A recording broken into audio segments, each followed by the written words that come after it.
is the voice of uh, Ch- uh,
Yes, radio and internet fans, that's right, Kill Radio and KPFK on the podcast. It is Bike Talk once again. And in the backgrounds, we have, that's right, Triple Chickenfoot, who you heard a couple weeks ago, who played, we went to on a Northeast Los Angeles art ride as part of the festivities. Let's drop by. They were playing over there at the Veterans of Foreign War. I don't know exactly what the post is in Highland Park, but it was in Highland Park there. Anyway, today on the program, you're probably expecting chicks on bikes. Well, it seems that April is out, I don't want to say gallivanting, but collecting stories for you for her future shows. So right now, I know you're saying, oh, you've deleted chicks and you're going right to male people. No, we're not going to. This might be the breakout show. I mean, we're going to have everybody involved. Women, men, you name it. Pick a sex, creed, political ideology. It all comes into play today here on, that's right, Bike Talk. And having said that, you might have noticed that it is award season, and I know you're saying, oh no, is it going to be another clip show? Is he going to play the Midnight Riders Pimps and Hoes, or was it Hoes and whatever ride award ceremony? No, we're going to hold that off for tomorrow. If you haven't seen it yet, you should come on down to the Bike Oven tomorrow, 3706 North Figueroa. We're not only going to be having that's right, always in the stage, because the Academy Awards started like yesterday at like 3 a.m. They've been doing a countdown and they have all this footage and stuff. No, we're going to get the arrivals and everything, but we figured instead of just watching that stuff, we'd have the boring stuff, when they start talking about hair color and nails and getting out of rehab and all that stuff. We're going to play bike films in between there. So there'll be some bike films. There'll be parts of the award ceremony for the real award ceremony, not this Oscar thing. But being that we have to give you your Oscar fix today, what we have is there's a great book that just came out, and you're going to hear all about it, compiled by Stephen Ray, and we're going to hear about it shortly. It's about Hollywood riding bikes here in Los Angeles, and it's the Oscar edition. Stay tuned. It's a whole new Bike Talk.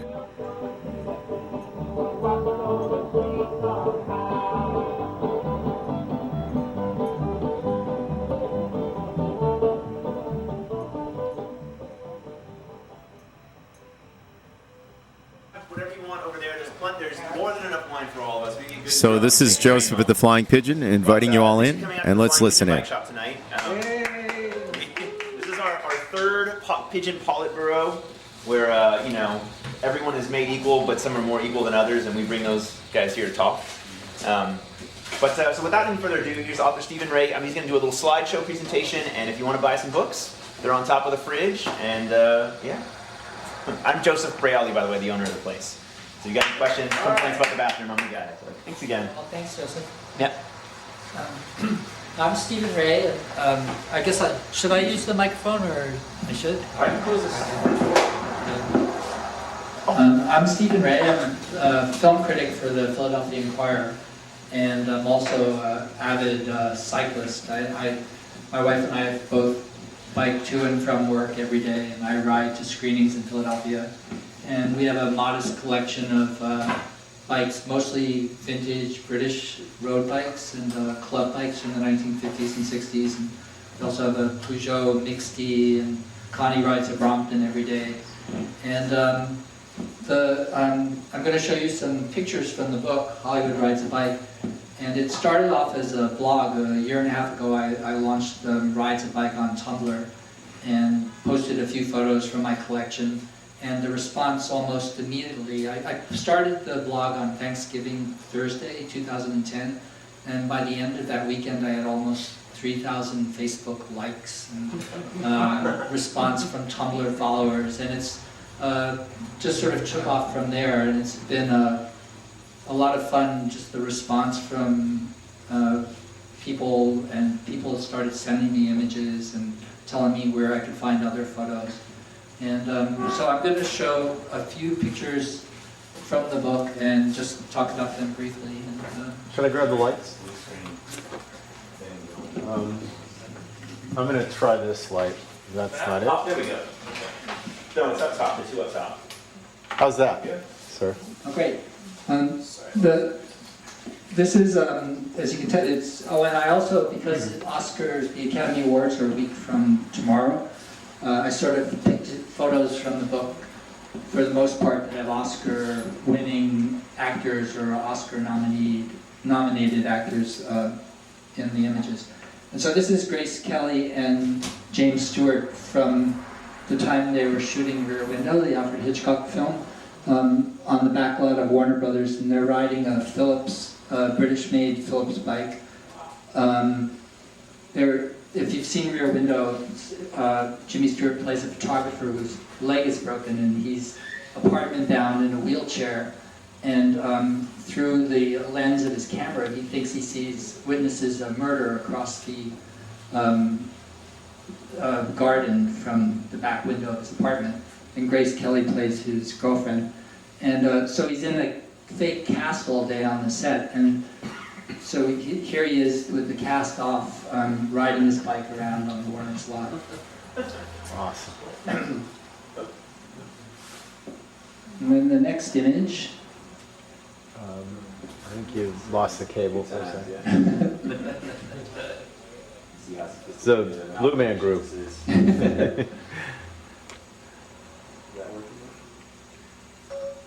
I think it might be the connector. There we go. There you go. Excellent. There we go. Next. So in case you just joined us, this is Bike Talk, and we're doing a critique with the author of Hollywood Rides Bikes. It started out as a blog, and you're going to hear all about it in Philadelphia by Stephen. And then he got interested, of course, in bikes and stars and started amassing a huge collection. You can check it out on his website. But this is the companion book that's just come out. They have it in stock in a number of places, and I think it's the best buy you can get for it is over at Flying Pigeon. They're doing a $20 special as they get rid of the books. He was on a book tour a couple weeks ago, and here he is talking with a slide presentation, PowerPoint presentation of, that's right, the Oscar edition here of Hollywood on Bikes. Let's get back to it. Won an Oscar for two women a few years after this. This is Sophia Loren. This is one of her earliest star roles. It was an Italian film called The Woman of the River, or The River Girl. And they're riding an Italian road bike, step-through bike. And the saddle's a little low for Rick. But he doesn't seem to mind. Maybe a little air in the tires. Oh, yeah. Yeah, it's a miracle that they're actually moving. So Sophia is sitting in his lap on the handlebars. Next one. This is an early photo of Ingrid Bergman when she first came to Hollywood. That's a Rudge Whitworth, which is a British-made bike built in Coventry. And I was surprised when I started collecting these images from Hollywood,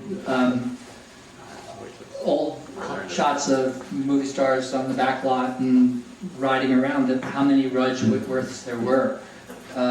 They also built motorcycles, and they were eventually bought out by Raleigh, but this is pre-Raleigh Rudge. So go on to the next. This is Humphrey Bogart and Audrey Hepburn from when they were shooting Sabrina, the Billy Wilder film, and Audrey Hepburn's on a Schwinn World. I think that's a Schwinn World. It's, and Bogey's fiddling with the three-speed shifter. It's going, yeah, right. That's exactly right. This is a beautiful shot of Gary Cooper. He's waiting for his friends for the Tweed ride, and he's got he's got the trouser clips and like a herringbone jacket. And this is from a film. I always forget the title of this film. It's a 1933 melodrama where he and Robert Young are vying for Joan Crawford's love, and it's meant to be set in England. And he's an American who's come over to England, and he's courting Joan Crawford. And so the bike is supposedly a British bike, but it's actually, my friends who are experts on bikes told me it's a mishmash of American bike parts put together. But he looks just totally cool, and the gloves. And, this is a teenage Elizabeth Taylor. It's about the time when she was making Life with Father and the Lassie movie that she was in, and just riding down the street. It's also a really cool shot. And there's, it's not in the book, but there's a wonderful photograph of Elizabeth Taylor and Richard Burton riding on the back lot, side by side on bikes. At the time they were making Who's Afraid of Virginia Woolf. So it's a couple of decades after this shot was taken. This is one of the more recent photos in the book. It's from American Heart, the film Jeff Bridges and Edward Furlong that was made in 1993, I think, and Martin Bell is the director. And Mary Ellen Mark, who's a well-known photographer and wife of Martin Bell, took this photo. And she has actually a whole book, a coffee table book of photos that were taken from film sets. She has a great shot of Fellini riding around on a little miniature bike. And Jeff Bridges plays an ex-con who's just come out of jail and is trying to put his life back together. And Edward Furlong is his teenage son, who's an estranged son who wants to reconnect with his dad. And at first, Bridges' character is really resistant to the idea of letting his son hang out with him. And this is a single-speed Schwinn that the character picks up at a pawn shop. And he lives in like a $65 a week apartment in Seattle, and he totes the bike up and down the stairs to his apartment. What's the title of the film again? American Heart. Right on. It's a really beautiful film. So I just want to check in here and tell you this is the Portland scene before it was Portlandia. Pretty insane. They still had bikes, but you know, Jeff Bridges. Hey, what can you say? And Edward Furlong, dude. The only thing else I can think of him is that, you know, of course, you hear all the scandalous reports of him and, you know, older women and all this stuff and how he wanted too much for, like, the third Terminator, all this stuff. Hold on. Let's just back this up. He's in this movie and he's acting. I think that's the reason. It just sort of sent a trend, and they said, wait a second, we can't have a real actor in these Terminator films anymore. So anyway, we're going to get back to it here. Maybe that's a whole new genre we have to encourage here in Hollywood, actors that act. Anyway, more about Hollywood riding bikes. Here's a Lauren Bacall when she just first came out to Hollywood. She's 20 years old in this photo, and she finished To Have and Have Not, her film debut with Humphrey Bogart. That's the film where she says, "You know how to whistle, don't you, Steve? You just put your lips together and blow." And here she's leaning against the bike, casually having a cup of coffee. It's a new departure hub. I'm not sure of the bike. I think it's a Schwinn, but I'm not positive. And she's sort of wearing her gabardine and her cardigan, and it's hard to tell, especially now with the image coming. But her hair is in a snood. It's like a protective little netting to keep her too. That's okay.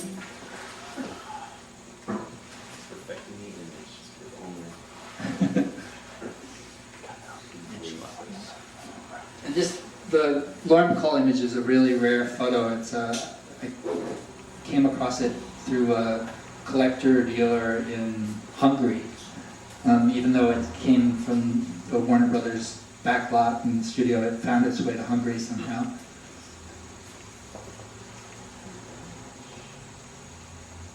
So sorry. Oh, that's okay. Do you know?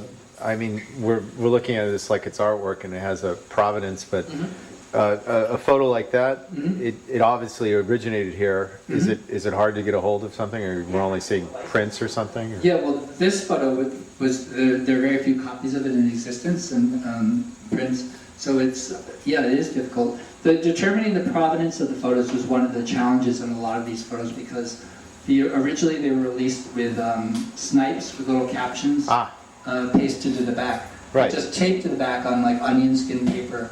And over the years, a lot of those captions got lost. And so you have to sort of piece together the history. This one came with the caption still on it. Oh. And then the licensing, sometimes it's straightforward, pretty simple, and other times it was a real ordeal getting permission for the photos. There's one photo that I have in my collection, but I wasn't able to use it in the book because the publisher, Angel City Press, it's a more recent photo from a really big film with a really big star, and both the star of the picture gave his permission to use the photo, and the photographer who took the picture gave his permission to use the photo. But then the Angel City went to the studio and said, "Can we use this photo?" And they wanted $2,000 for it. So it's not in the book. Is it on the blog? Or? Yeah, it is actually on the blog. Yeah. This is Julie Christie on a BSA 20 folding bike. BSA stands for Birmingham Small Arms, and they also make motorcycles and weaponry. And their head badge is a really cool logo. It's 3 rifles sort of leaning against each other. And at this point, though, BSA had been bought out by Raleigh. And so it's basically a Raleigh 20 folding bike, but they issued it as BSA and Triumph as well. And this was in 1970 while Julie Christie was making The Go-Between, the Joseph Losey film. And she's out of costume. It's a period movie and just riding the English countryside. This is a beautiful shot. It's an actress, Susan Peters, who was nominated for Best Supporting Actress Academy Award for Random Harvest, the Ronald Colman amnesia melodrama. It's a great, great movie if you get a chance to watch it. And MGM was grooming her to be a big star, and here she is on the Palisades in Santa Monica looking out at the Pacific on a Monarch bike. And it's got you can't really see, but it's got an odometer attached to the front hub, headlamp, a nice saddlebag. And her story is sort of tragic. It's a doubly beautiful photo because, I mean, the image is beautiful, and at the same time it's terribly sad because not long after this photo was taken, she went on a hunting trip with her husband, Richard Klein, who's an actor and director, and he was accidentally shot. He accidentally shot her, and she was paralyzed from the waist down. And so she tried to continue her career in a wheelchair, did some films and a stage piece in a wheelchair, but suffered from depression and anorexia, and her husband left her. And so by the time she was 31, she had died. So it's this terribly poignant story behind this beautiful photo. What year was that photo? 43. This is Natalie Wood and her director Richard Mulligan from Inside Daisy Clover. It's a film where Natalie Wood plays a teenager who wants to be a movie star and is trying to get into Hollywood. And they gave her a bike as a gift, and you can see it says Daisy Clover on it. It's a Schwinn Traveler, and festooned the basket and the saddlebag with daisies. And I think according to the little press snipe that came with the photo, she nicknamed the bike "Get Me to the Set on Time." And Richard Mulligan was nominated for an Academy Award for To Kill a Mockingbird. And Natalie Wood was nominated several times for Oscars, but not for Inside Daisy Clover. So, in case you just tuned on, this is Bike Talk here on Kill Radio and KPFK on the podcast. And what we're doing today is a little bit of a departure from, that's right, chicks on bikes, but we're including everybody on bikes, including those things they call actors. And today, as you've been listening to author Steve Ray about his new book, Hollywood Rides Bikes, he's been highlighting some of the things, and people are saying, hey man, this is really great. It's a book on photography you're doing on the radio. Well, actually, we had the hookup here with the webcam, but for some reason it's not clicking in. We don't know if that's something that the revs did to it, or if I did to it, or something. But we're gonna try and marry the two when we finally do make it a podcast. It is Bike Talk, and we're gonna get back to it. Just a couple of comments that I got on the blog here. Somebody wanted to know, was it really true about the Rudge existing before Raleigh? Yeah, apparently they were like two competing bike companies until Raleigh finally bought them out. And in fact, Raleigh used to have licensing around the world. They would make Raleigh bikes, and then they would sell them to people. And the classic case is that for years I rode around on what I thought was a free spirit from Sears, but apparently Sears never really made their bikes. These bikes were also made by Ross, who also was an arms thing. I think Ross made tanks and bikes, and now they're just making bikes, so to speak. But similar to how BSA, as you heard with the three rifles, I always thought there were three spokes, but there are three rifles on their logo. Anyway, getting back to it, competing bike companies before Raleigh did that, and as I said, riding around a free spirit, they would just put the decals for Sears free spirit on all of Raleigh's early bikes. You can always find these in the 60s and 70s. I think it was discontinued finally when they found a better market in Taiwan. And everybody always goes, Taiwan, Well, dude, it's all there. All the manufacturing, the design, all the work. You can walk down the street and literally build a bike going from one factory to another there in Taiwan. Anyway, it is Bike Talk.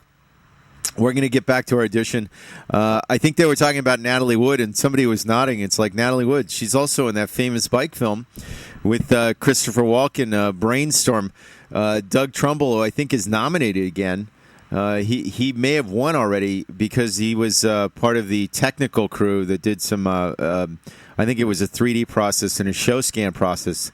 If you're not familiar with show scan, it was a. I remember seeing it at of all places, FilmX, a special screening where they had a projection system similar to. Everybody says 3D or widescreen. It was something like that. But what I'd like to consider is what it did is it sort of shattered the fact that frame rates here are, you've heard 24 frames per second, or sometimes 25 overseas or something. Well, this was a process that was originally, as I guess Edison envisioned it, at 60 frames per second. And you'll find the bike tie-in a minute. 60 frames per second, and it was insane, like crystal clear sound. At the time, nobody had thought about putting Dolby, and he did this, and this was all earlier on. And Douglas Trumbull, who also did the effects for 2001 and some of the Star Wars, and I mean we can go on the Star Trek films. And lo and behold, he's putting this all together with ShowScan, and it was just too expensive. People were saying, "Oh my God, you want us to invest in something else in film?" It was almost like sound in the silent area. You want us to invest in sound equipment after we've got it all down with these silent films? I mean, nobody's going to want to see silence anymore, which is kind of proving them wrong this year with the artists, but. Here's the bike thing. At that point, silent films were getting large too. Abel Gance, who was a French director, did a massive, almost 4 to 6 hour piece on Napoleon. And what was really innovative about this is he had 3 screens projecting this widescreen, 3 35 millimeter screens that would sort of stretch out. So he had 110 millimeters. And then after it was all over, in order to sync them all together, they had to work out some system. They hadn't worked out electronic sync then. And so how did he sync this up? That's right. He used bicycle chains between each motor to keep them all running at the same speed once they got up to speed. All right. Well, it's the Hollywood edition of That's Right, Hollywood, the bike edition, the Hollywood bike edition. Hollywood Rides Bikes. Here we go. Back to our author. Here's Clark Gable on a kitted out Shelby. And it's got a horn mounted to the front. It's got a siren. It's got the D-cell battery pack. It's got the swivel down kickstand and the tool bag attached to the saddle. It's an early Clark Gable photo. And speaking of like tires that need air, it's not right, exactly. Yeah. And here's a great photo of MGM chorus girls from the time when there were a lot of musicals being made. And these are all roamers, and I think the bike all the way on the left is a Hawthorne, and they're all by D.P. Harris, who is a bike builder, I guess best known for the Rollfasts. And you can always tell one of his bikes, no matter what the mark was, whether it was Harvard or Romer or Hawthorne or Rollfast, because the chain wheel has H's on it for D.P. Harris. And speaking of there, you can see the H's on the chain wheel. This is Raquel Torres, who is an actress that started in The Silence. If you've seen The Artist, she sort of made the same transition as the character in The Artist, the Berenice Bejo character, and made the segue to talkies. And she's probably best known for Duck Soup, the Marx Brothers movie. She plays the sort of Mata Hari spy, the Sylvanian spy.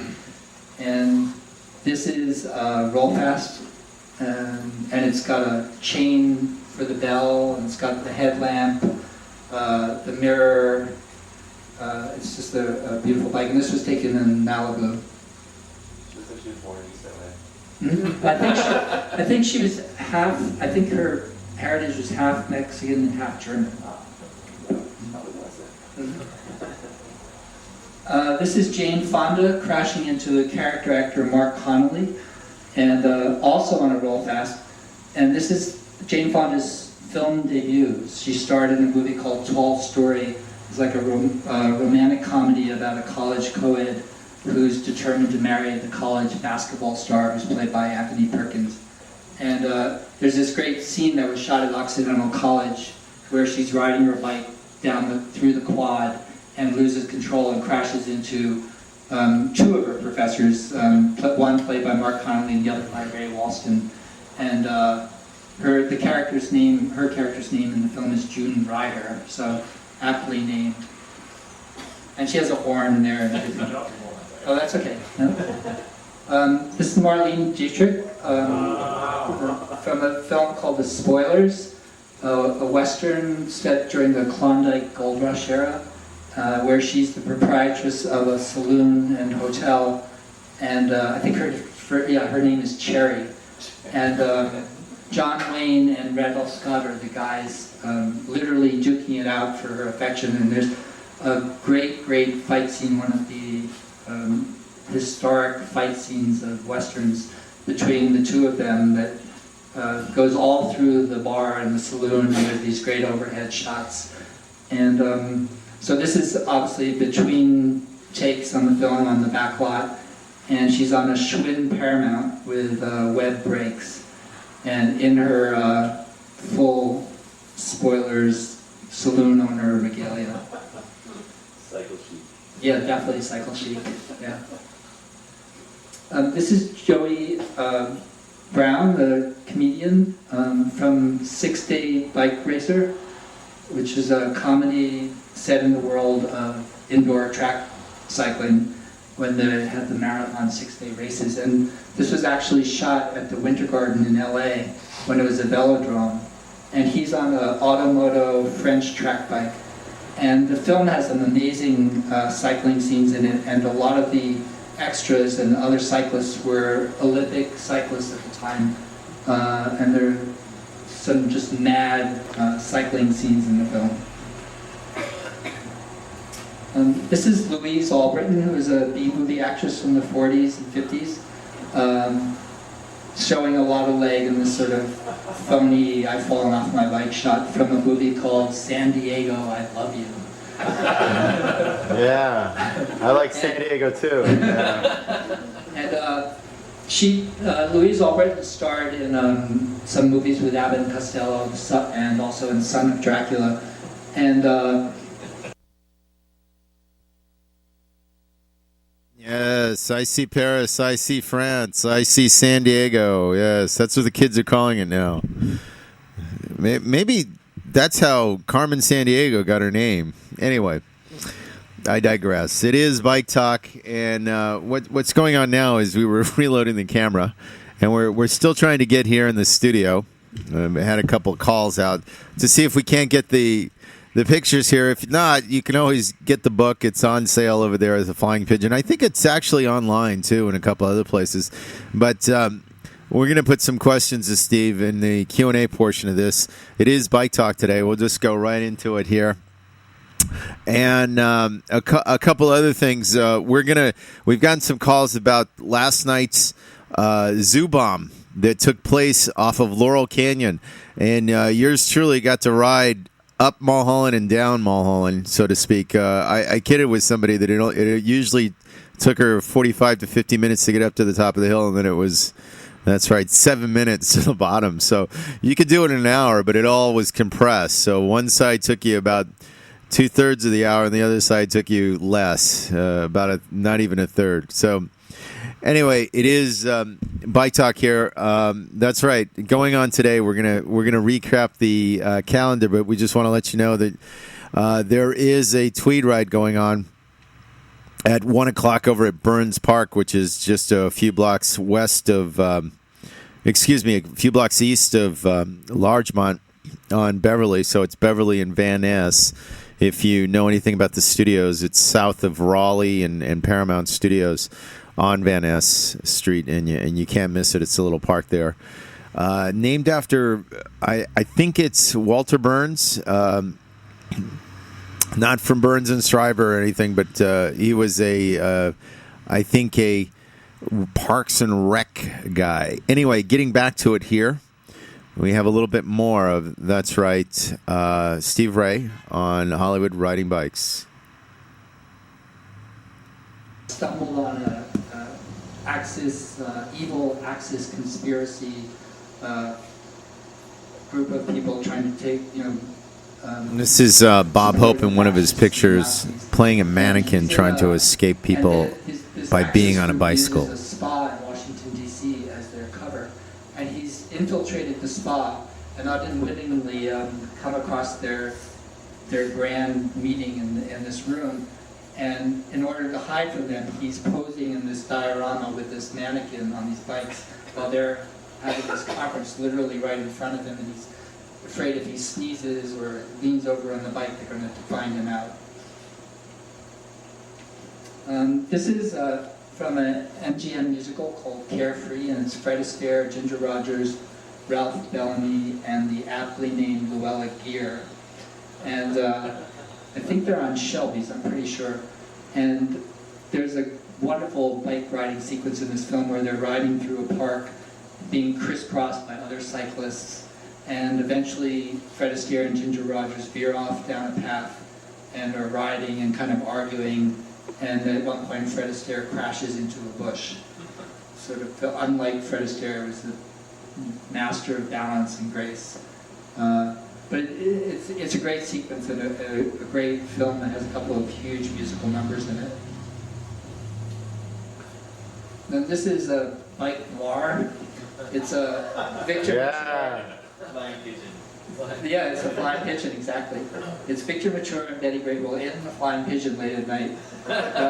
It's actually a bike shop in New York, and it's from what is considered by a lot of film historians to be the very first film noir, I Wake Up Screaming, 1941. And Victor Mature is accused of murdering the sister of Betty Grable's character, and is on the run from the police in New York at night. And Betty Grable knows he didn't do it, but they're hiding out from the cops in this scene. And you can see on the wall behind Betty Grable, there's the lamp bracket of a Raleigh. You can see the heron, the Raleigh heron silhouette. And that's a New Departure hub that's in pieces on the counter in front of them. And they're looking out for the moment when they can make their escape. This is Paul Newman and Joanne Woodward from a kind of corny 60s rom-com where he plays a reporter and she plays a department store designer who's gone to Paris to knock off some of the coutureries, some of the designer dresses. And typical romantic comedy fashion, at the start of the movie, their antagonists at odds. And but then they re-meet in Paris. The movie starts in New York.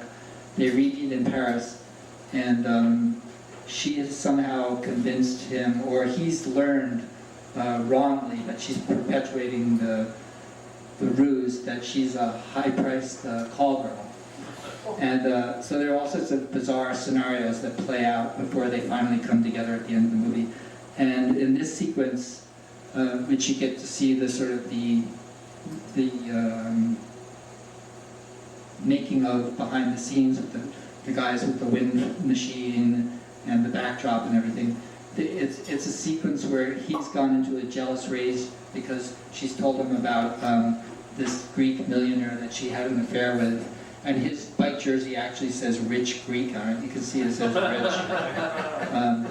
And in the next scene, her dress flies apart, and all that's left is the slip that she's wearing.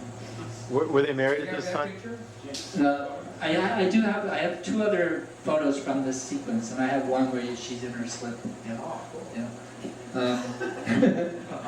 And I think the bikes are Merciers. They're French road bikes, but I wasn't able to determine for sure. Now here's Anthony Perkins and Ray Walston doing a makeshift game of bike polo on the back lot, Warner's back lot. And this is also from the film Tall Story, the Jane Fonda film. And Anthony Perkins, as I said before, is the basketball star at the college that she's after. And Ray Walston played the other professor. And they're batting around a tin can. And in the next photo, it's a ball that they're, so they're on the back lot playing bike polo. It's really cool. It looks pretty serious. Yeah. Canes, right? Yeah. This is Alan Ladd checking on the tire pressure of his bike compared to the tire of the movie star's limo. And it's from the Paramount, I think it's 42 or 43, The Glass Key. It's another Noir. Based on Dashiell Hammett story. Yeah, definitely. Cycle chic again. Hello, nurse. Yeah, this is Grace Bradley, who is a Broadway musical star, came out to Hollywood and did some musicals. Married William Boyd, better known as Hopalong Cassidy. And here she's on a 1892 or 93 Gormley Jeffrey high wheel bike, a penny farthing, looking very comfortable and at ease in that crazy high wheel bike. And here's another high wheel. This is Jean Parker, who did musicals but also did straight drama. She was in Little Women, the version with Katharine Hepburn. And this is a Singer high wheel bike, which was a British-made high wheel bike. I think there are 58 spokes on that front wheel. Wow. And it's just a cool shot the way she's looking through the wheel. Very nice post. This is Charlie Chase, who's another comedy actor who made the transition from the silence to talkies. And probably on a fixed wheel if he's really bouncing on that bar. And Three Stooges fans know about Charlie Chase because he went on to direct a couple of classic Three Stooges shorts. Yeah. Here's Hitchcock himself, Alfred Hitchcock. This is a great photo that I had to hunt high and low for. I had to license this eventually I licensed it from Getty Images, but the source is actually Agence France Presse. But I first tracked it down through a photo agency in Yugoslavia who only had the rights for Eastern Europe. But he's, this is from 1972 at Cannes, at the Marina at Cannes, when he was promoting Frenzy, one of his final films. And the bike is a Helium, which is a small wheel folding bike made by Peugeot, and sort of festooned with banners. And one of the things I really love about this photo is that there's the mast from a boat coming out of his head. And actually the good friend of mine and photographer, Stuart Roman, who helped me prepare a lot of these images for the book, we were debating about whether we should Photoshop the mast out of the picture, and decided that it was just too funny and cool, and we left it in. What was the nature of this photo? Hitchcock did like a lot of kind of goofy promo photos. There's pictures of him in like go-karts, and he was game. He had a really great sense of humor and was happy to do photos and images that sort of put him in funny positions. And I doubt seriously whether he was an avid cyclist, but who knows, maybe.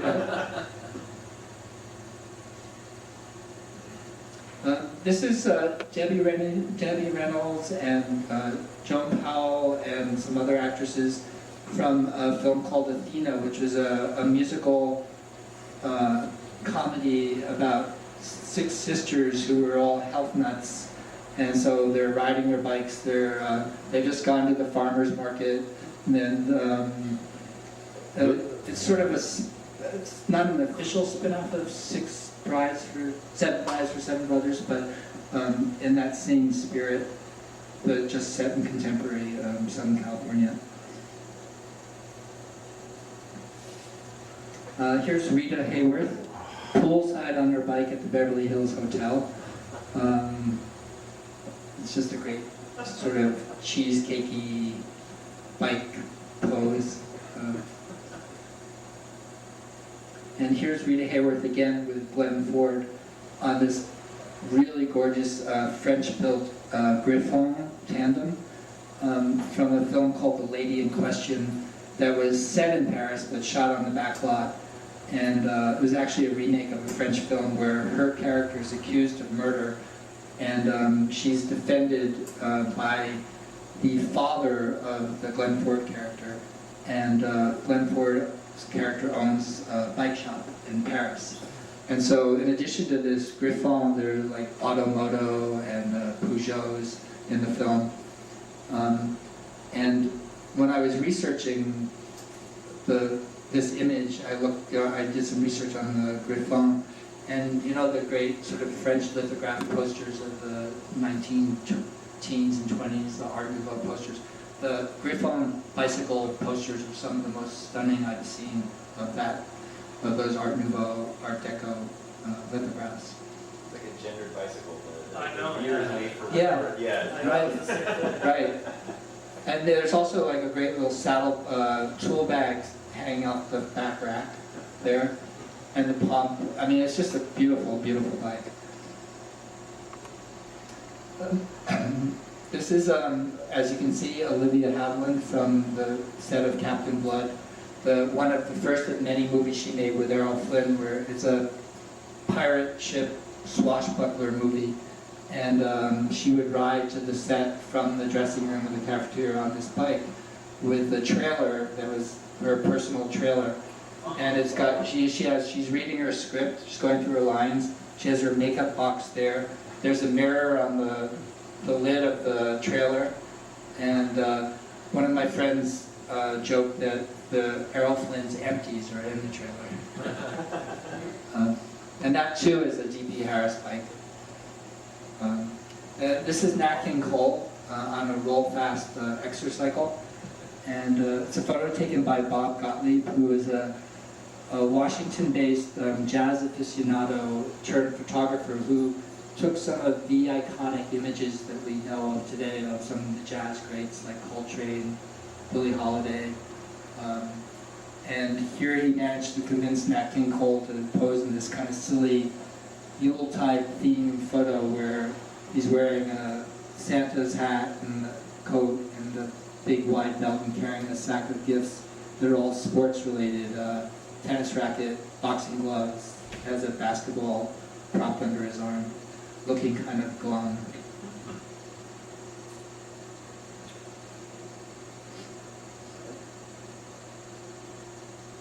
And this photo and the next photo aren't in the book. They're more recent acquisitions, but they're really, I wanted to share them. They're really fun. This is Virginia Mayo on the bike and Vera Ellen, and they're making a movie with Danny Kaye. And this is actually up at Lake Arrowhead, this shot. And you can't see from this image, but I thought originally she was handing Virginia Mayo a note or something, but it's a Hershey chocolate bar. You can actually see the letters H-E-R-S-H-E on the side of the chocolate bar. Also just a really great, fun photo. And this is Olivia Hussey from Franco Zeffirelli's Romeo and Juliet. She was just a teenager at the time she made the film, and it was shot in Rome, at the studios in Rome. And she's on a Malton, which was a very popular bike when it was introduced in the 1960s. It's Alex Malton, a British engineer, designed this bike that has, it's a small wheel bike. It's not a folder though, but it has front and rear suspension and sort of this F-shaped design, and was super popular at the time it first came out. There's another image in the book of Susanna York riding on a Malton. And Malton also designed the suspension system for the Mini Coopers. And this is a great photo. I just love the look on her face and the fact that she's in costume riding on this very, at the time, modern bike. And also like the picture of the guy looking at her thinking to himself, why won't she talk to me? Does it know who the guy is? Pardon? No, there's no credit of who the guy is. Just I would imagine just a studio worker. It's not Zeffirelli, and it's not anyone who's in the film. Yeah. And this last image is Vincent Price from a movie called Up in Central Park that's sort of based around the Teapot Dome scandals in Boss Tweed in New York, and riding on another high-wheel bike. And just looking very cool and sort of waving goodbye. Yeah, his coattails are sort of dangling dangerously into the spokes. Yeah, I hadn't noticed that before. That's a good point. He's going to have a shredded coat jacket by the end of that ride. Yeah. And I think that's it. That's the, yeah. So, thanks very much. That's brilliant.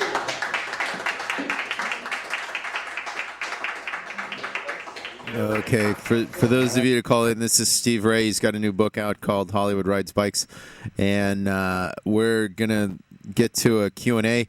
Just to remind you, there is a Tweed ride going on at 1 o'clock over of Hollywood, and a lot of the locations that were used for the artist. It's Hollywood-centric, so if you want to get the feel for Hollywood without paying a lot of money to one of those tourist services and getting to experience Los Angeles like you've never done before.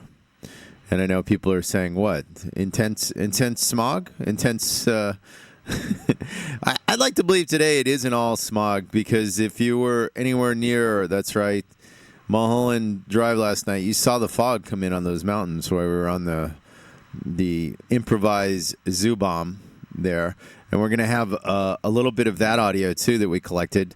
We didn't go on the ride, but we got to corner some of the people that were there afterwards.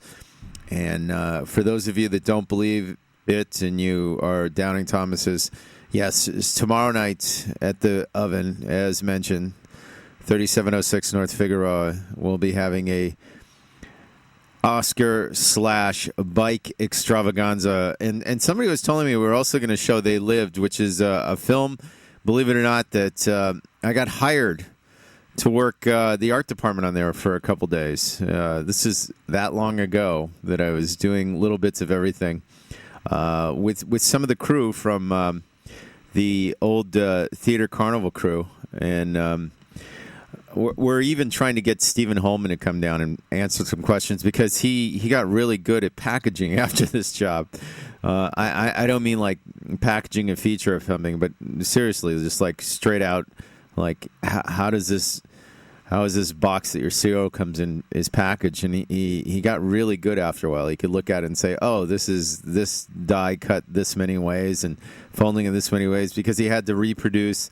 If you know anything about the movie, it's about aliens coming to Earth. There's a scene where he walks into a convenience store, and lo and behold, that's right, it's all done with packaging. All the subliminal messages are on the boxes. Anyway, if this all seems befuddled and a mess to you, come tomorrow, Flying Pigeon, and see They Lived.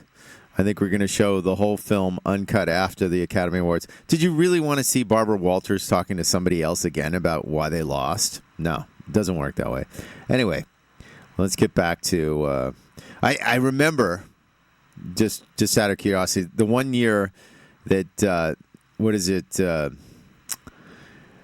Al Pacino won for Senate of a Woman, and she had interviewed Denzel thinking he would have won. So that was kind of cool. Yeah, you got to see everything. He was thinking it was a 2-horse race, and well, it's the Oscars. It ain't a horse race. Anyway, let's get back to the Q&A with Stephen Ray about Hollywood riding bikes. Thank you so much. If any of you have any questions or... How many, so you mentioned that you were thinking about photoshopping and mask out of pictures. How many pictures did you end up having to Photoshop and just kind of... all of them were just enhanced a little bit, or almost all of them, but nothing was surgically removed from any of them, I think. But yeah, I noticed there was a lot of sort of credits and just little writings on... Yeah, well, all of the studio release stills had those catalog numbers on the bottom of them. Some of them we ended up taking out. Yeah, right. Yeah, okay. Or cropping. It's just a matter of the aesthetics of the picture. But we didn't do any major surgery at all. And that was one of the reasons why we didn't want to take the mask out, because it was integral to the original image. And I think at one point the art director for the book wanted to take it out, and then we decided that it was cooler to leave it in. Go ahead. Okay, is there a reason why most of the images are in black and white? Or, I mean, because does it seem like maybe the culture for a time shifted far, far away from cycling, and only now bikes are only kind of making like a dignified return to the screen, or that was going to be coming around the background? Well, I don't know. I think part of it was the fact that the photos were released to newspapers and magazines that predominantly printed in black and white. Yeah. At the same time that most of the movies were in black and white until into the 40s. There are a few more color images in the book than the two that I showed here, but not that many. And then, certainly as into the 70s and 80s and 90s, more of the photos are in color. There are some photos in the book there's a photo of Dennis Christopher from Breaking Away, the great movie where he's this obsessed with Italian road bikes. Never seen it. Is it out there on yes? And that's in color. Kevin Bacon from Quicksilver, that's in color. So yeah, there are more. But I think it's just, there are many more photos from the black and white back in the day. Who did you get to help identify the bikes and the manufacturers help? No, in fact, I tried to contact Schwinn, and Schwinn are terrible about their archival. They really don't have an archivist. But in Philadelphia, there's a shop called Vita Bicycle, which sells just vintage and used and antique bicycles. And Curtis Anthony, the gentleman who runs it, is a collector and aficionado. And he and another, Joel Flood, who also works there, they have these areas of expertise that I couldn't believe it. I would take my photos down. We'd go to a coffee shop near their bike shop and look through the photos, and they could tell me specifically what bikes were. Like that first high wheel bike image of Grace Bradley it's a Gormley and Jeffries bike from 1893. Who knew? And it turned out that Curtis actually had one of those bikes. So they were of incredible help. I mean, some of the bikes you can identify from the head badge, or you can clearly see it's a Schwinn Traveler or a Rudge Whitworth. Other bikes, it was harder to find out. But yeah, and there's still a lot of bikes that are in the book that are unidentified. You could tell that they were, there's a double spread shot from The Sound of Music with Julie Andrews and the kids riding their bikes. And they're plunger brake bikes that were probably Austrian or German but there was no way to tell who made them. No, sure. To the studios, did they just issue like bikes to actors and scenes? Well, yeah, I mean, I've said this before. It's sort of like they invented the whole concept of bike share before Velo Libre in Paris or Portland or Amsterdam. There were fleets of bikes on all the back lots for the craftspeople to use, for the actors to use, to get from soundstage to soundstage, from the costume department to the sets, from the cafeteria to the dressing rooms. And so, yeah, there were tons of bikes. And there's a gentleman named Howie Cullen who lent me the cover image of Joan Crawford and 9 other photos in the book, whose family owned 3 bike shops in LA in the 30s, 40s, 50s, and 60s, and supplied the studios with a lot of the bikes. And so there were bikes everywhere on the back lots. And sometimes I have some images of bikes, of stars on bikes, where they're personalized, like that Olivia de Havilland, like where there's a Bogart had a bike that said Bogart on it. Does that bike still exist? Do you know? Oh, I don't know. That would be collectible. That would be amazing. Yeah. Yeah. Who knows what happened to one? Yeah, because in South Carolina they actually have the Bogart's T-bird that he had. He was in the nightclub. Oh, his actual T-bird. I just wondered if they had still having bike work. Yeah, I don't know. I really enjoyed, I started flipping through the book. I really enjoyed looking at the pictures, and I didn't get a chance to read all the text. But I was just kind of wondering, did you say, you mentioned like Hitchcock, who knows if he was an avid cyclist or not. Right.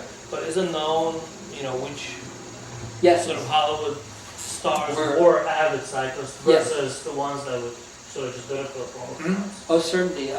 Like both Hepburns, both Audrey Hepburn and Katharine Hepburn were serious cyclists that rode all through their lives, not just in the backlots of movie studios, but in their real lives they were cyclists. So they were. Lauren McCall also rode a bike and did ads for Schwinn. Cool. Let's see. So yeah, and in the book I talk about that. I mean, I tried with each photo to have a little bit of movie history in there and context of the actual image, and then also talk about the relationship of the star to the world of bicycles. So, yeah. Oh, great. Well, thanks so much for coming out.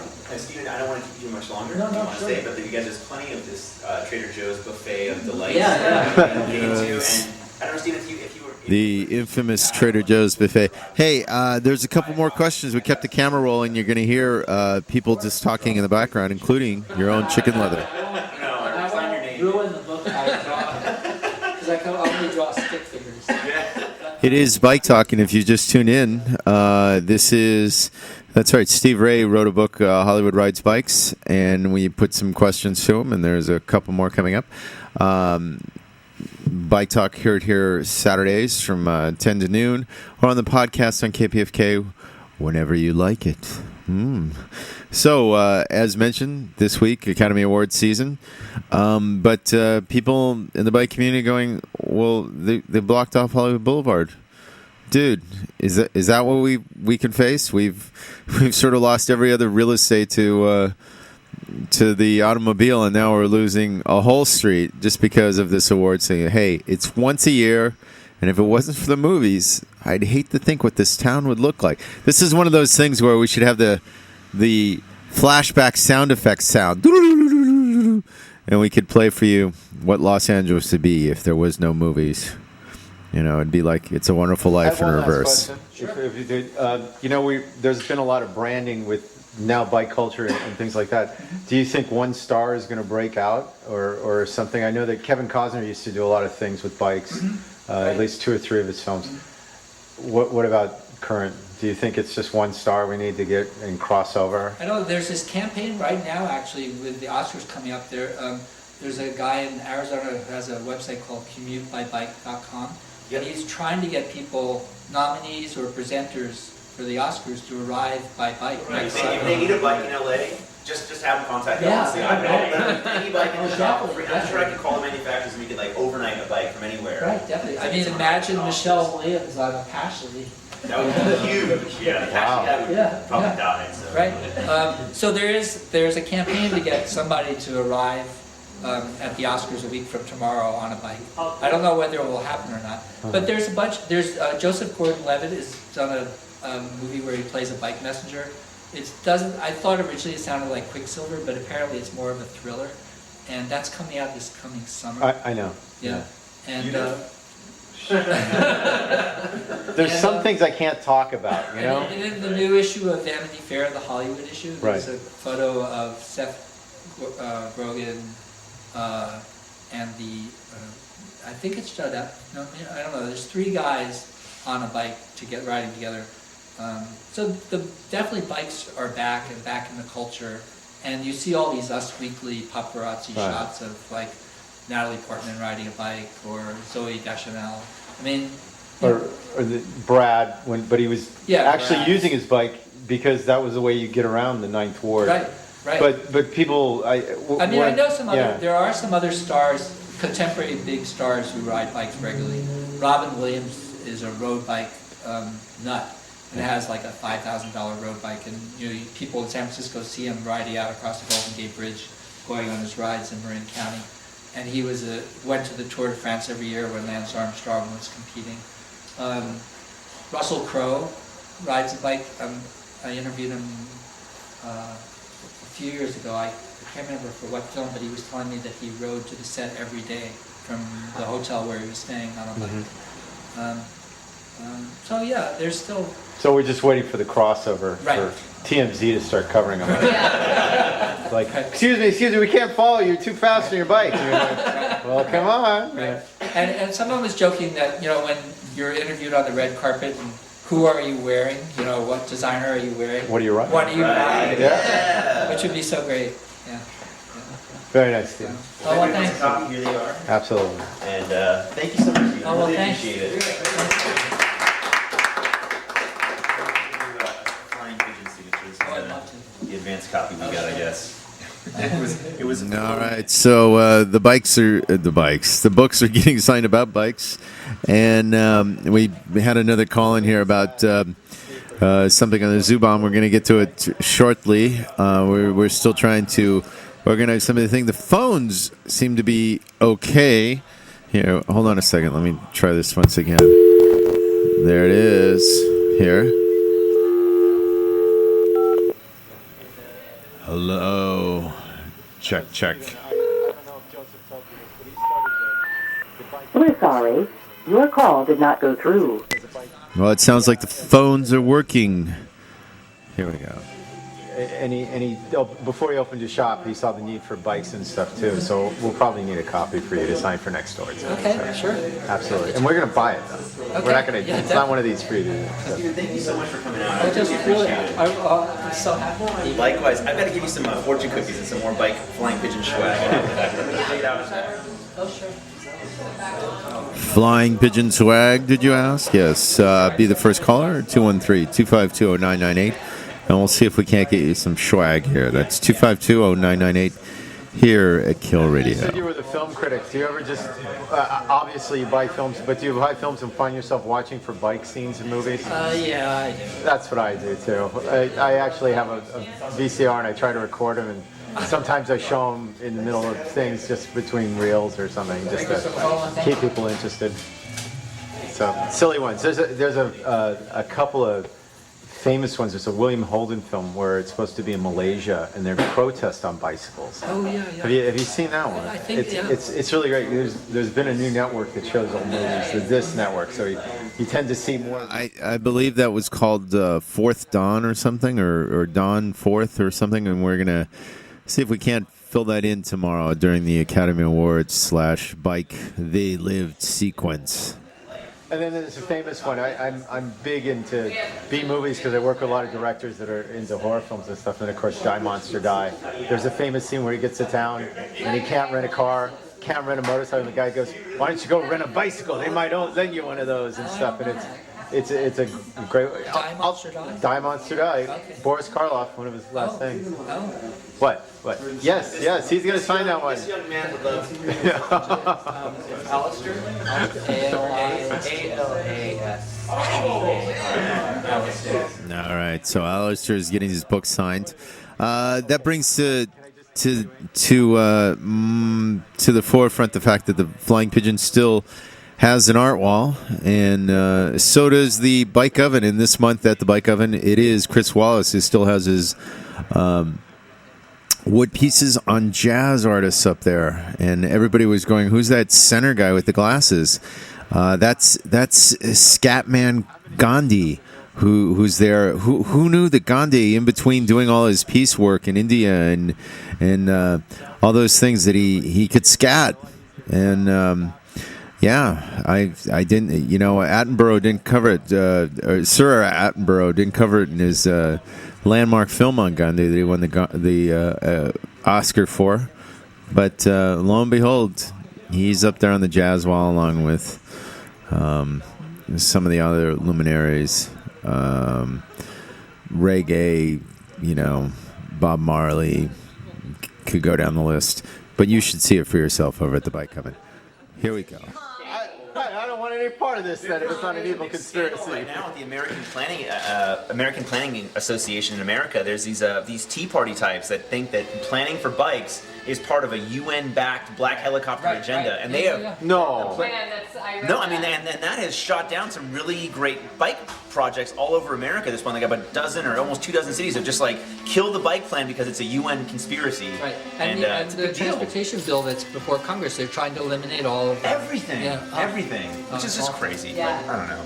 I watch too much. I watch too much Bill Maher. This so I'm this totally- coming from the guy that has, what is it? Flying pigeons from communist where? Yeah, I think so. Well, this is. Yeah, your store was founded and named on it. I'm joking with you now because obviously I'm in on this. The publisher, Bikes. actually, we We're not had like none of the Tea Party is coming. 5 or 6 images that we thought That would be awesome. potential I always cover joke images. there's two ways you know And, the bikes have made it in America. they- There'll be they, Republican critical mass, They really and love there'll this be a photo, union and I member just buried showed- under every bike and lane. they just thought, Wait, it start grabs your over? The attention two right signs in America is completely turning into a bike-friendly country is there'll be a Republican critical mass, Uh-huh. so there'll be like a Tea Party critical mass where they all bring their bikes out, and then the other one is that there'll be a dead union member under every bike lane. That way you know both wings of the yeah. So have embraced it, you know, like. Oh my god. So Stephen, because you've traveled and you are a journalist or something, have you seen any trends or anything around involved with bikes that you think is going to catch on that we don't know about in Los Angeles? well, I don't know if you don't know about it. I think you know about it, but just sort of the whole citizen cyclist movement where people are riding bikes. They're not in their Tour de France. So basically the outfits. bike scene. Yeah, the bike scene and people using bikes to ride to the grocery store, to commute to work, wearing their regular street clothes that they would wear if they were going to get in a car and go to work. So just it becoming part of the fabric of our lives. So I think So maybe it is Americathon. Have you ever seen that Yes, film? yes. Yes. But we kid about that because nobody can afford houses then. They live in cars and commute by bike. But right. I actually have a couple of stills from Americathon. There's a scene where they didn't make the book, huh? No, there's a Maybe scene the where sequel. the nuns are riding on a Yeah. quadruple, and then the other scene where they're on the freeway and they're on their bikes and on skateboards because all the cars are. Yeah. So maybe a sequel? Sequel to Your book? Rides a Bike, Hollywood Rides a Bike 2. Oh, sure. I mean, I certainly have enough images for another book. Yeah, I have now over 400. And it just keeps growing. Do people Yeah. just send them or submit them? Or I'm constantly looking as well. It's like an expanding universe theory. The more you look, the more. It's out there. The Eddington theory of expanding bicycles. I Yes. like that. very, very nice. Well, here in Los Angeles, being that it is Oscar week and something, are you going to stick around for the Oscars and be No, here? I can't actually. I have to go back. It's ironic. I have to go back to Philadelphia to write my Oscar story for the Inquirer. Haven't you heard of this thing called the internet? I could, excuse me. You could post it for I me. mean, I could stay here and actually cover the event live. I'd rather watch it on TV at my desk. Oh, okay. Well, we were thinking on having an Oscar party next door. You should. And just we did it a couple years ago. Yes, and you heard all about that. Anyway, it is Kill Radio, KPFK on the podcast, Bike Talk, and it's the theme today. That's right, Hollywood riding bikes, coinciding with a couple of events. One, the Oscars that are in town that have blocked off, if you don't know about it, most of Hollywood Boulevard between Highland and La Brea. Actually, it's not fully contained. I think in front of the Roosevelt you can actually turn there, but there's so many just tourists and looky-loos in every parking space behind there, which doesn't really matter because you don't ride in a parking lot. Some people do, is all the satellite, the local feeds, you name it, they're behind there. And it's one of those events where, that's right, Los Angeles / Hollywood is forced into the limelight, and it's funny because we don't think about that until Oscar time, but that's how a lot of our money is made, is through tourism. And as stated before on this program, if you really want to see the city, the way to do it is on a bike. And having said that, today I don't want to say the cycle girls because there's more than one cycle girl now.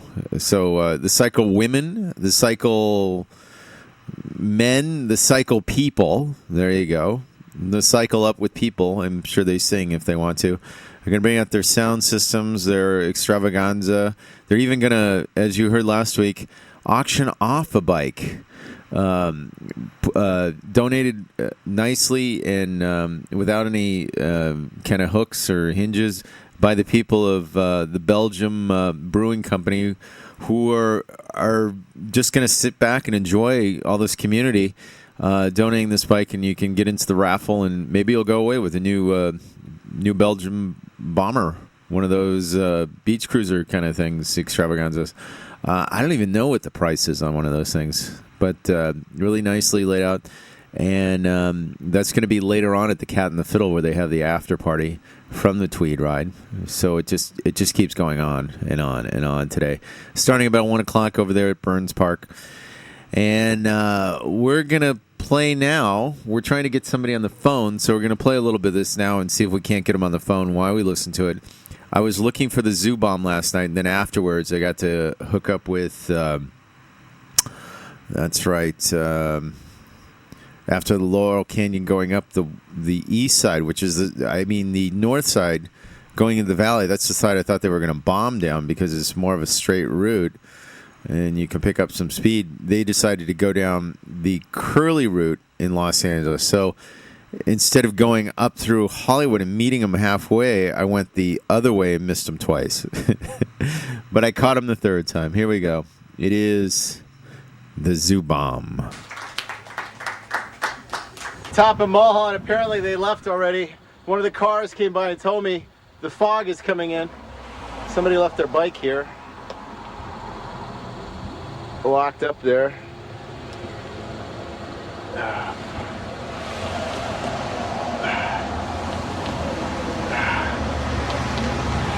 So, Mulholland in the fog, and they've gone down the wrong way. Let's see if I can't do it too. I'm positive that I not only did this hill, but I also did went up one hill, came down this one with traffic, and this is the truth. This is the stop thing. Of course, crack is whack with a cast for the ghost. Here you go. Life is fresh. Take it from Casper. Crack is whack.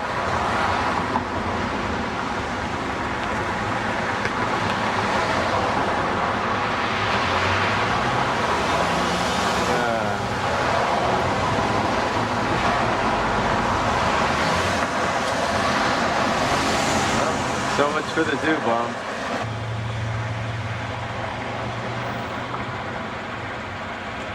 This is it. So we just, How'd it go? We just did a good bomb. We did? Yeah. So I rode up thinking you were going to bomb down Laurel Canyon the other way. The other way. The other way is nice. Wow. This way is deadly. There's like turnarounds and everything. And there's some nasty potholes. Or Yeah. There was no light. There was no light. My light went into the tire and I just broke. What like year a is little that? What year? What year is your bike, your motorcycle? Oh, it's a trial. Yeah. What year? Oh, 2004. Wow. I like trying. How'd it go?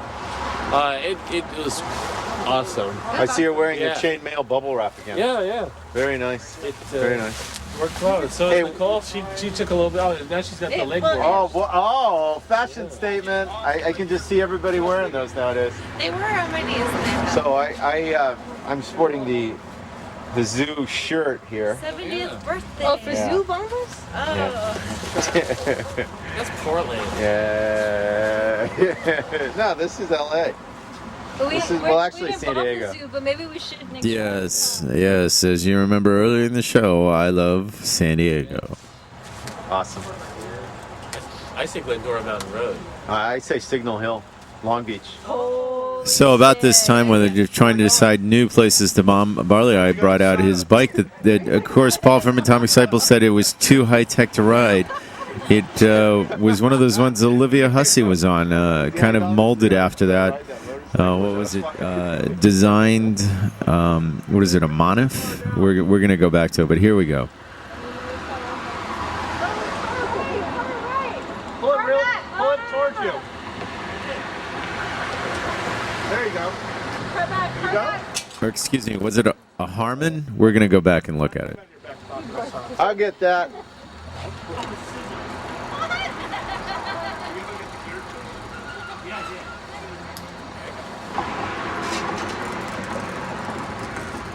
Oh yeah, look at that.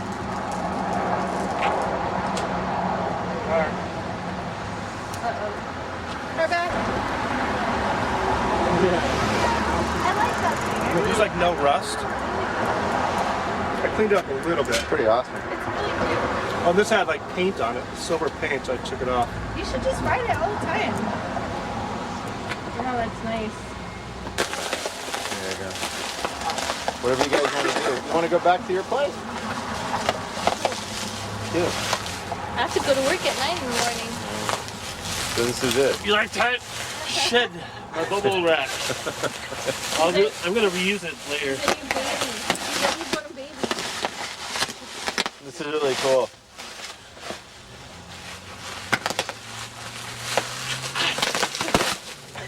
But if I ate shit, I would have bounced. You would have rolled. Oh shit, he's gonna kill me. No, he won't care. I kept trying to picture, actually that's what I was demented. I was trying to picture if I fell, what I would even do. No, that's what I was thinking when my right training Here's your wheel. scissors that you came down the hill with. I would probably just run right left and slide on my helmet. Yeah, when I was putting that little in my training wheel, hit the side of the ground, it was pushing me into the lane, like into the traffic, and I was like, so that's when I started like putting down my feet and like stopping. Yeah, I came close to traffic once. It was scary. Scumbag! I came close to traffic. Oh, very nice. This is probably something you really would want to take the hill with. You probably were fast coming down that hill, right? Fast. Well, he wouldn't let me do it on there. He said I should go on a kid's bike. What? Yeah. He didn't let you do this? I wanted to. I told him. I let him make the decision. He said, should have did it. Look, it's a sticker. I thought it was a spoke card. He didn't want you to beat him, that's why. Let's see his poker. It's a sticker. Very nice. I don't know where I'm going to put my stick. Me I think I'm neither. just going to laminate it. All right. Well, as luck would have it, on the telephone now we have. Hold on. Black Woman Sidekick. There you go. And you made this. I have been incorrectly calling it the zoo bomb, but you guys are breaking away from those traditions in Portland, in Portlandia, in Portlandia. all those other kind of connotations. We were. I'm the wrong person to interview because I was a scaredy cat. I was scared shitless. I didn't even say a word. I was like, this is the last day of my life. If there's a fucking cliff, I know I'm going off of it. Oh, no, this is Laurel. There was none. There's no cliff off Laurel. Well, I didn't know that. I forgot that it was where we went to go see Houdini, like Houdini's whatever movies. I forgot. That's right. There's the movie tie-in again. Not many people know this, but the Echo Park Film Center had a showing as part of their summer series of showing films in the location they happened around Los Angeles, showed Houdini at where his mansion used to be. And then, as luck would have it, I know a lot of people here are skeptical. We had a seance up there on Halloween night. Like 2 years ago. Where he identified... But you know what? That bomb or whatever, that bomb was really awesome because it was long. It just went forever. It was awesome. So, bomb, for those people that are just tuning in, is when you go down a hill... yeah, just go down. When you go downhill, right? Yeah, but it bombs. That means it's almost like a bomb coming through the air. You hear the little, the little swirling of the.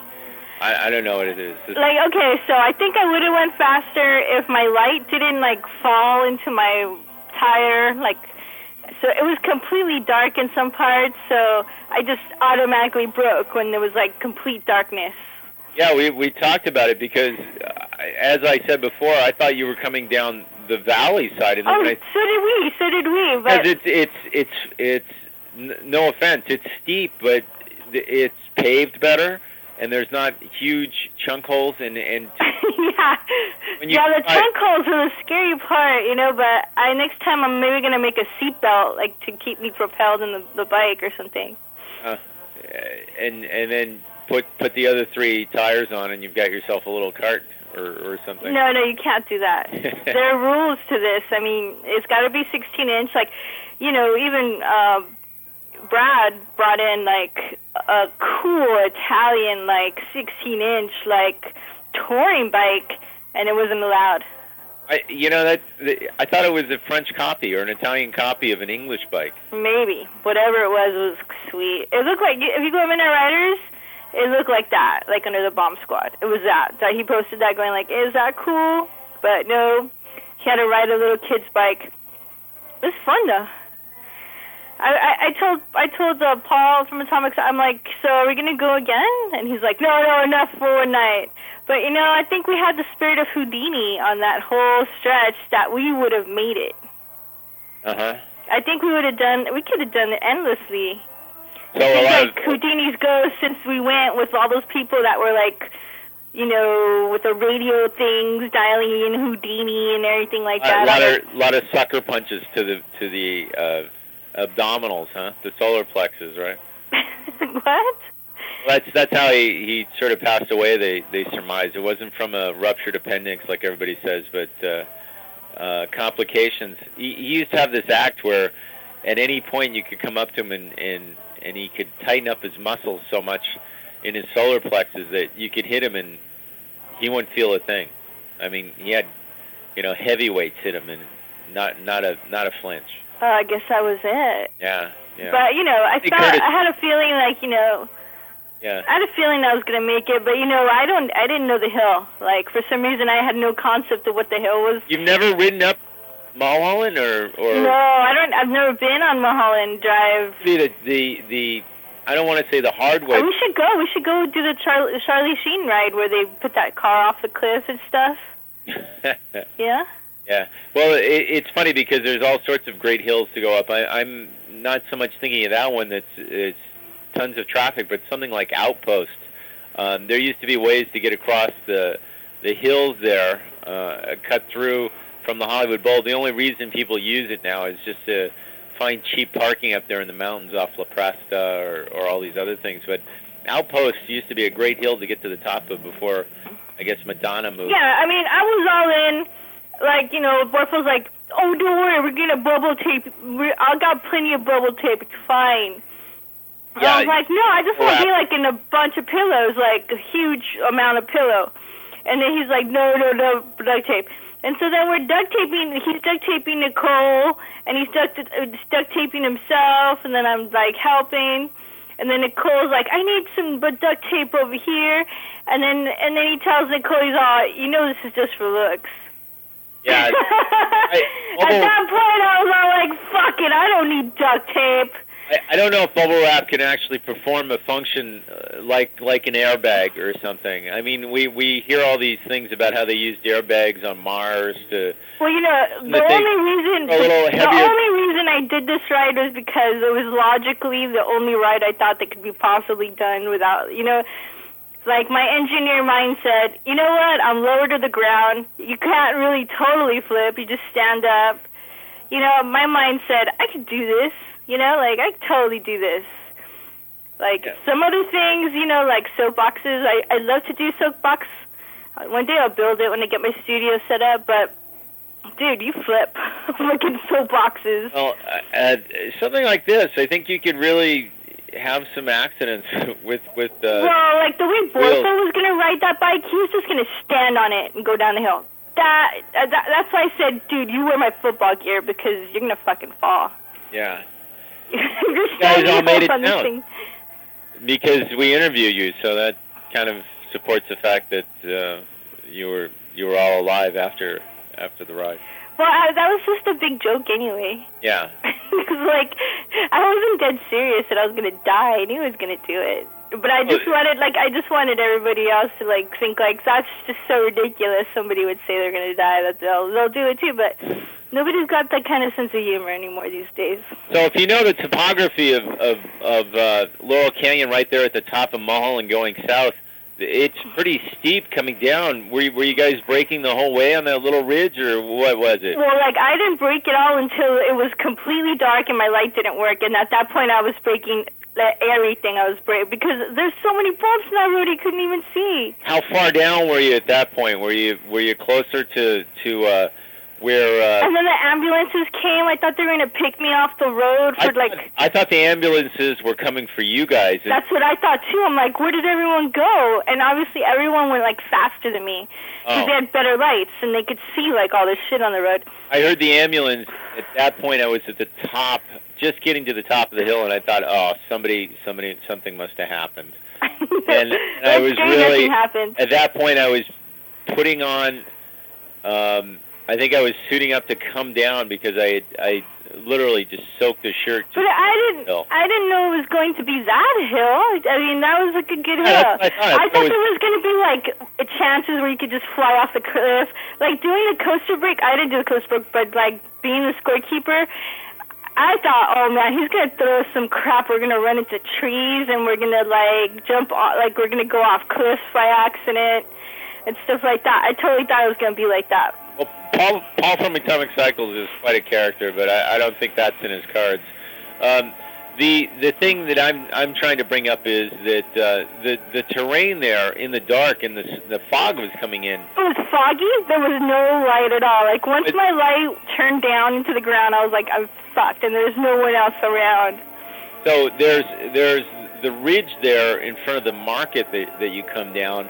And then there's the one where the old Cat and the Fiddle used to be. I think that's. I'm trying to figure out what street it is from memory, but it's before you get down and it turns. I kept on going, thinking you guys may have gone into West Hollywood down because, as you know, Laurel Canyon turns into Crescent Heights. But apparently, you guys stopped way before then, right? Oh yeah. Okay. So where did you turn? We stopped at the Kirkwood. That little market. Kirkwood, yeah, at the market there. And then we rode on the back of the truck to come up, but I was like stuck and wedged in all these bikes. That wasn't even crazy riding going down the fucking hill. Yeah, because obviously if you're on a bicycle, you're not going incredibly fast. Or if you're in your car and you're trying to jump off a car, it's kind of like. Well, yeah, I was in the back of the. I haven't done that for a while, like since it got outlawed. So how many people actually bombed this hill last night? Oh, like maybe 12 to 16. Wow. And then Dingo said that he has a bad heart. I don't know. That boy's coming up with excuses left and right. He said his cardiologist. I don't even think that he has health care. We're going to have to get a note from his cardiologist. I know I don't. Like, damn, if, you know... No more shocking images at the bike oven for you. Yeah. I think Dingo's had way too much of YouPorn. Yeah. Yeah. Yes. Yeah. All the mustard and the midgets have gone to his heart. Anyway, thank God it wasn't bike porn because that would just be. Yeah, all you talk about is bike porn too. No, but see, that's the thing. I think you have to wean yourself off of it if it can. I know bike porn this year was just fantabulous, but damn, you gotta get over it, Paul. Ridiculous. Gotta get over it. Yes. There's a whole year or two before you get to see it again. You have to get on with your life. Anyway, was that tape that I had really bike porn? Which one? Uh-oh, I'm working. I better go. There's okay. A customer. Black Woman Sidekick out. All right. Okay, bye. Well, there you have it, folks. Black Woman Sidekick. We were able to corner on the phone and ask her about last night's Zoo Bomb. Hey, we're getting to the end of the program. We just wanted to tell you once again about some of the stuff going on. There's a couple other things going on. Los Angeles is formulating a new bike plan, or actually some of the municipalities are looking into doing it, and there's meetings all over town. You can check it out at the LACBC, the Los Angeles Bike Coalition of Los Angeles County or City, LACBC. Yes, they have their website. I usually get it mailed to me, and you too can subscribe to get that done and see exactly what's going on in the Los Angeles area. A couple more things. We were actually awaiting a call from a couple people, and we still have a little bit of time, so maybe it'll come in. At this point, let's see if we can't play a little musical interpretation by, once again, the Triple Chicken Foot, and then we'll see if we can't get that call for you here on Bike Talk.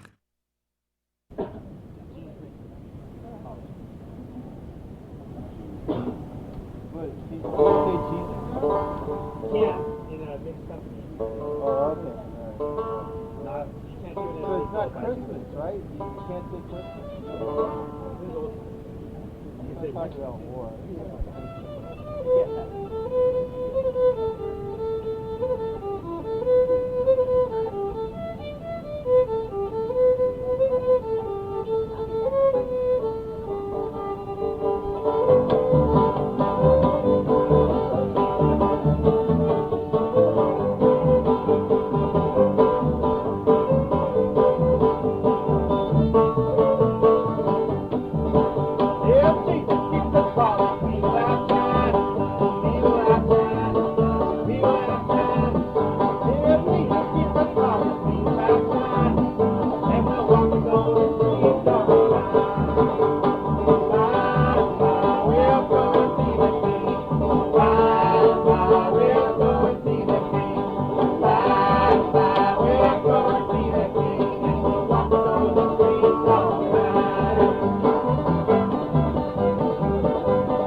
right. Well, that of course, triple chicken foot again, but we have somebody here on the phone. This is Oh, this is Joe Barfo. Joe Borfo. Hey, you made the jump to hyperspace last night and basically conquered the Laurel Canyon run there, right? Pretty much, yeah. Wow, what a concept. I don't think this is on. Hold on a second. Okay, try that again. Hello? Hello. Okay, great. So, just wondering, the bubble wrap we're saying was just for looks, and in fact, you confided in somebody afterwards that. Well, I mean, you're not supposed to say that, and that it came out, because I was donning it on Nicole and wrapping her in bubble wrap, and she was like saying how glad she is that she's got this protection on, and it slipped out. I said, well, this is just for looks, And then Veronica was like, "Oh my God, I don't want to do this now." Yeah. She said she was a big scaredy cat, but I kind of like that image. This would have been great to get on film, if only for. You should have heard us all in the car as we were getting up to the top of the hill. Well, that's the other thing. I mean, Laurel Canyon. I got to be honest. There were a couple things that came up. One, when I finally did get to the top there, soaked, there was an ambulance coming down that had nothing to do with you guys. How did you guys get out of the way of the ambulance? Because it's a one-lane highway at that point, right? Yeah, I missed. I beat it. I made it to the end point before it passed. But I'm like, oh no, the police are after us or something. Yeah. But I don't know if they could arrest you for just being kids. You know what I mean? It's true. Yeah. And we weren't really causing that much trouble. No. And yeah, scared the poop out of me, but I survived, and I'm looking forward to doing another one. I think more people should come out. It's you just have to have a decent. I like the way Paul is doing this. He wants you to be on a mini, just a stock kitty mini bike with Hannah Montana on it. It's got to be pink with white wheels, that kind. Not some fast, specialized, expensive, thingy that you've been working on for ages. It makes it a whole different event.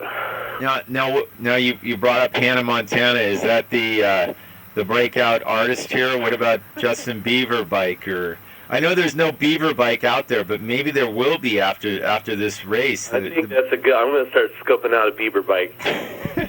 Well, we have leftover iconography from the last time we burned one of his piñatas, so I'm thinking. Yeah.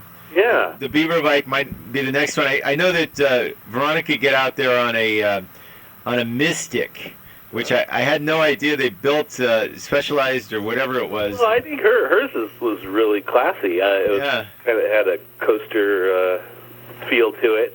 It had not only a coaster, but it had 2 handbrakes, so it had 3 brakes on it. Yeah, no, you need it. You need it on this kind of thing. And I was riding the coaster brake the whole way down because it was going so fast, and my leg was cramping up because of the angle, and you need a higher seat post, and my leg was cramping up so bad, and so I let go of the brake, and I'm going too fast, I'm going like 40 miles per hour, and I'm like, okay, I got to switch to the other foot, and then it's nerve-wracking, and you don't want to make any stupid mistakes, but at the same time, it's a lot of fun. So Borfo, correct me if I'm wrong, but you've also been on the Coaster Brake Challenge, and in fact, I remember the time you were out there. That too had kiddie bikes as a finale for the whole thing. Just comparing the two events, which do you think is more ridiculous, the Coaster Brake Challenge or the Zoo Bomb? I like the bomb, the LA Bomb Squad down the hill, insanity. Yes. Does that mean that SWAT is not too far behind? Yeah. I think we've triggered many FBI, filters for saying the word bomb in our posts and everything. Yeah. Now, see, we bring up something. It used to be that, you bomb only had one connotation, and that was just to get down the hill. And now it's got all these silly ones with these things. Earlier in the evening, I got to see Los Angeles Critical Mass, or the Police Mass, or whatever they call it now. Yeah. a tremendous amount of, let's just say, things that had nothing to do with bicycle riding. There were motorcycles, there were cars, there was a support vehicle, and the new one that I like to see is there was a stake bed truck with one bicycle in the back of it. It looked like, I thought they were like, when you got pulled over, instead of like taking you downtown, they just throw your bike in there and, you know, you get in the back of one of the squad cars. No, it was a police bicycle in the back of this stake truck, you know, a 16-foot stake truck. I can only imagine what kind of carbon footprint critical mass is now laying down in Los Angeles. I mean, I think we should start the new trend. You know, just the new trend was good, except only 3 people showed up for it, and sadly, I had to break off to go catch you guys at the coaster break, and stupidly I went up the wrong hill. So maybe next time we'll catch you guys. Hey, how was it with some of the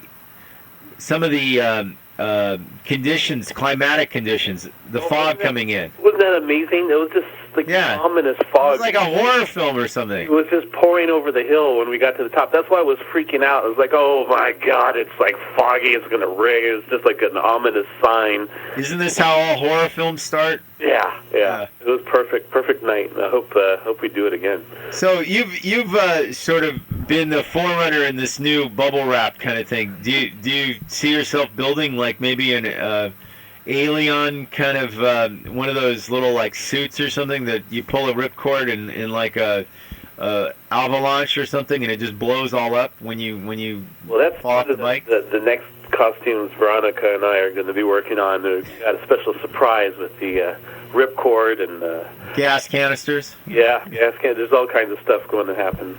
Yeah. All right. So Borfo, tomorrow, any predictions for the Academy Awards? Are you nominated Best Bike Scene this year? Have you seen anything with a bike in it this year that you want to nominate?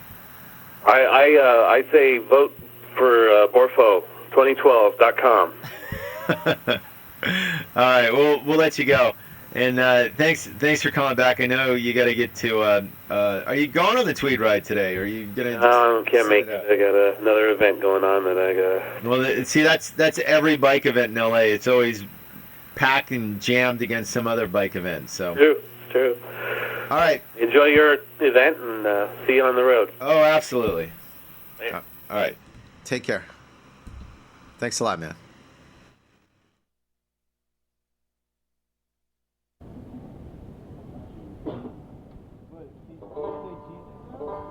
Yeah, in a big company.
thank our guests today here on Bike Talk. The Triple Chicken Foot in the background playing us out. Also, Black Woman Sidekick who called in and told us about the Zoo Bomb ride. Also, all those people that were on the ride, including Nicole and Borfo talked to us, Barley Eye, who decided that he had to show off that new bike. And, of course, Stephen Ray, who wrote Hollywood on Bikes. Joseph from the Flying Pigeon, who's hosted another one of his, what does he call his Politburo kind of bike extravaganzas. And, of course, our own Nick, who's going to be back with us hopefully by next week. He's undergoing some training for the school system. Anyway, let's hear some more from, that's right, Triple Chicken Foot. It is Bike Talk here on KPFK on the podcast and Kill Radio.